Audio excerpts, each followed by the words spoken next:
ভাই আমার টাকা আমার বেকার, এতদিন অবৈধ সরকার দখল করে রাখছে, এটা আমি ছিনিয়ে নিয়ে আসছি। কারণ আজকে বাংলাদেশ স্বাধীন হয়েছে, আজকে 5ই আগস্ট বাংলাদেশ স্বাধীন হয়েছে, এই জন্য এটা স্মৃতি হিসাবে আমি রেখে দেবো। এই জন্যে 7 কিলোমিটার পথ দিয়ে নিয়ে আসছি। কষ্ট হয় নাই? কষ্ট তো হয়েছে, এখন কষ্টটা বড় কথা নয়, এখন মনে একটা শান্তি আছে। কষ্ট হইলেও শরীরে এই মনের মধ্যে সেই বলটা আছে, এই জন্য আমি নিয়ে আসতে পারছি। আপনার কি কি আনছেন ওইখান থেকে? আমি একটা চেয়ারই আনছি শুধু। আচ্ছা, জি, এমনিতে দেশ স্বাধীন, এটা নিয়ে কিছু বলেন। এমনি দেশ স্বাধীন হবে না যেখানে পৃথিবীতে ছাত্রদের উপরে কেউ আছে। এখন আল্লাহ এটা চাইছে যে বাংলাদেশটা সুন্দর শান্তভাবে সৃষ্টি হোক, কিন্তু এটা তারা তো চায় না। এই জন্য দেখেন না পালাই গেছে তাড়াতাড়ি। এটা আল্লাহর একটা আছে, আমাদের উপর রহমত আছে। দেখেন না কত মানুষ শহীদ হয়েছে।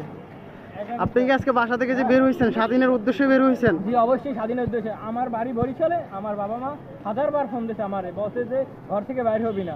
কারণ আমি মানি না, কারণ আমার একটা শরীরে অন্যরকম শক্তি এসে পড়ছে, একটা শক্তি এসে পড়ছে, তার জন্য আমি নিচে ঝাঁপাই পড়ছি। বাসায় কি বলে আসছেন? জি বলি কিছুই বলিনি, আমি এখনো ফোন রিসিভ করিনি। আচ্ছা, যদি মরেও যাইতাম তাহলে টের পাইতো না, এই জন্য আমি বাসায় ফোন। আপনি তাহলে অনেক খুশি না? এটা স্মৃতি হিসেবে রেখে দিবেন। আমি খুশি, বাংলাদেশ স্বাধীন হয়েছে, আর আমি একটা স্মৃতি হিসাবে চেয়ার নিয়ে আসছি, এটা স্মৃতি হিসাবে রেখে